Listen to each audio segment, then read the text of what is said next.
Hey, it's Jason with Investing Unscripted here, and I've got another video in our series that we're doing here at the end of the year, taking a look at some of my favorite stocks in my portfolio with a twist of looking at the stocks going forward to setting some expectations about what I expect to see from these businesses as we move into 2024. Today, we're going to talk about Realty Income. This is a great holding for me.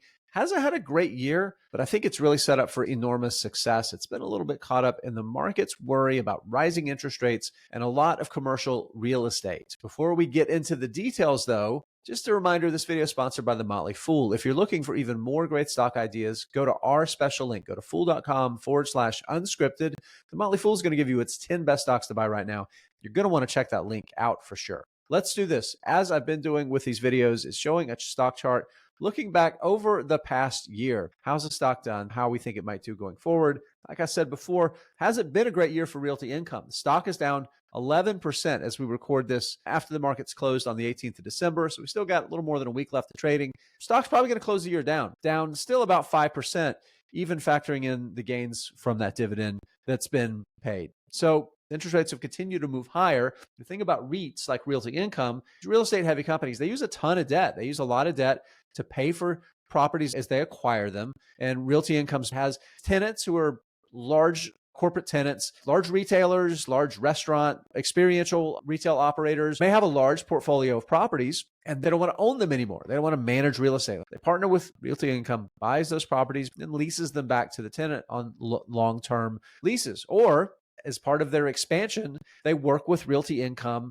as they have areas they want to move into. Realty Income acquires the property and then leases it to its real estate partner. So that's the core of their business. They've proven really good buyers, right? The point is, this core of the business takes a lot of debt to fund it. So interest rates moving up, concerns about retail, with the growth of e-commerce, a lot of these things have put pressure on Realty Income's stock. Rates move up, its cost of capital goes up, its cash flows are going to get squeezed. This multi-decade incredible track record since 1994 of growing its dividend every single year, paying a dividend every month, growing it like increasing the dividend, 100 times over that period of time. There's concern that maybe that streak's going to get interrupted. The company might struggle a little bit. I don't think that is the case. Make the case for why I think that's wrong. Talking about Realty Income going forward.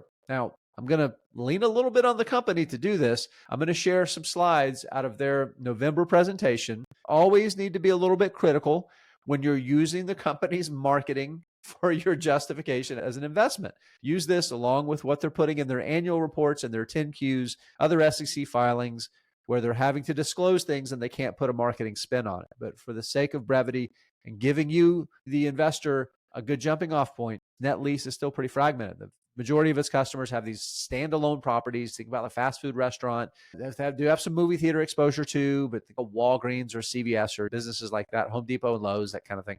It's big standalone properties, gyms, other sorts of things like that as well. They say, again, this is what they say, 91% of the rent is resilient to economic downturns and or isolated from e-commerce pressures. So I think by and large, that is a pretty fair statement about their business and about their tenants, their 1,300 clients that they do business with. And again, the majority of it is not discretionary, service-oriented retail or low price point retail, some non-retail, and then some other couple important things here. Investment grade credit rating, I think is really important for a company that does use debt, is going to continue to use debt. You have to be viewed as favorable as a borrower to be successful and grow. So now we're at 29 years and counting here, growing that dividend, 104 consecutive increases. They paid it every month for 29 years. That's a whole lot of dividends getting paid out. Again, a lot of opportunity for consolidation. $12 trillion net lease market is massive. Looking at Europe and US, where the company currently does business, substantial, significant opportunity. Of course, every company loves to talk about their opportunity, right? That's what they do. That's what they're supposed to do. Tell us the story. Make it sound exciting. Paint the vision of the future for this business that management wants us to imagine. Now, the good thing about this particular business, management's delivered pretty well over the long term. The things that I highlighted there besides the opportunity, I think are really important. Look at their scale, the wide base of customers they have, 1,300 clients in 85 different industries that they do business with. The vast majority of that is either resilient to economic conditions or resistant to e-commerce. That's really positive when you're looking at a really big market. They've been really good at it.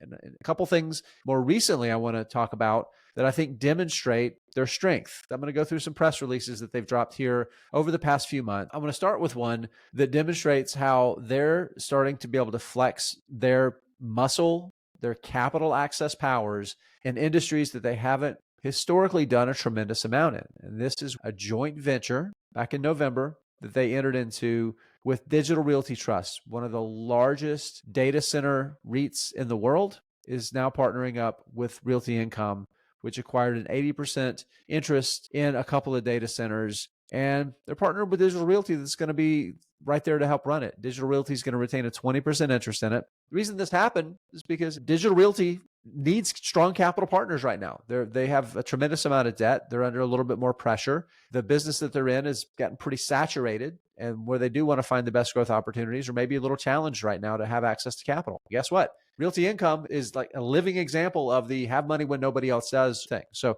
that's one that recently that they've done. Now, another one that they did, this was back in August, that I think was a really appealing deal, $50 million investment to own the property, the Bellagio in Las Vegas. It's going to generate a substantial amount of cash flow, and you're owning one of the most premier, irreplaceable assets in Las Vegas in terms of an entertainment venue right there on the Strip.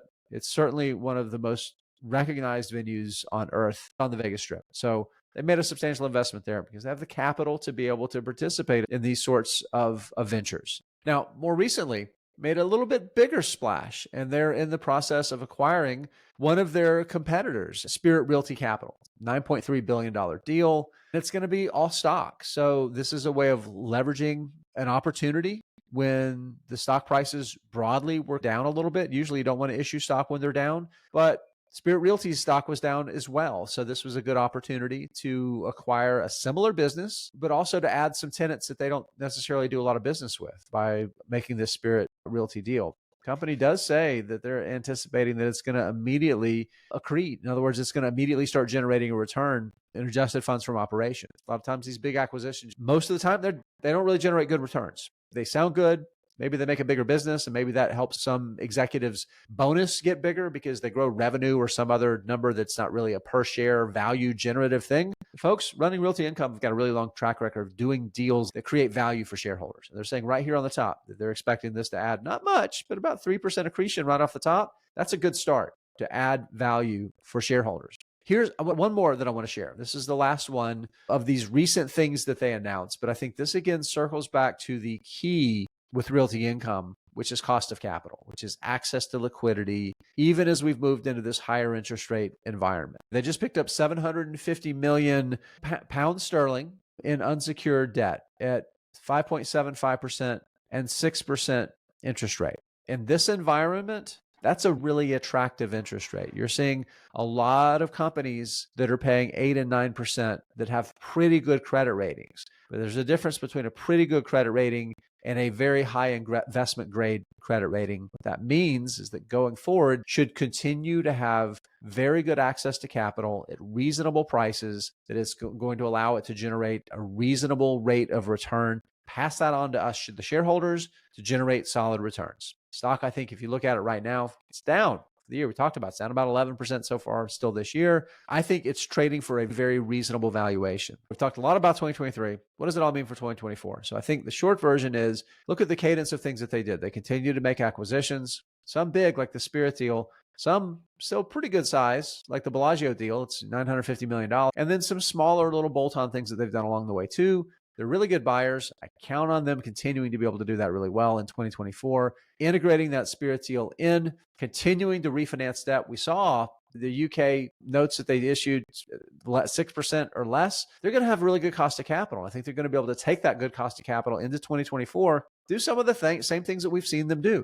They're going to make smart acquisitions. They're going to focus on the experiential retail net lease market where they operate really well. If they step into other things, it'll be as a finance partner like they did with the Digital Realty deal, where it's in a joint venture, but they've still got the expert in that area to run it, get returns that way too. This is all about being really good as a finance business, think 2024 is going to be a great year. Hopefully, maybe the stock will even go up. That might be nice. But again, using this as a jump off point to looking at this as a long-term investment, 2024 is going to be another great business of year of execution. I think if you look out 5 years from now, 2024 is going to be a good year.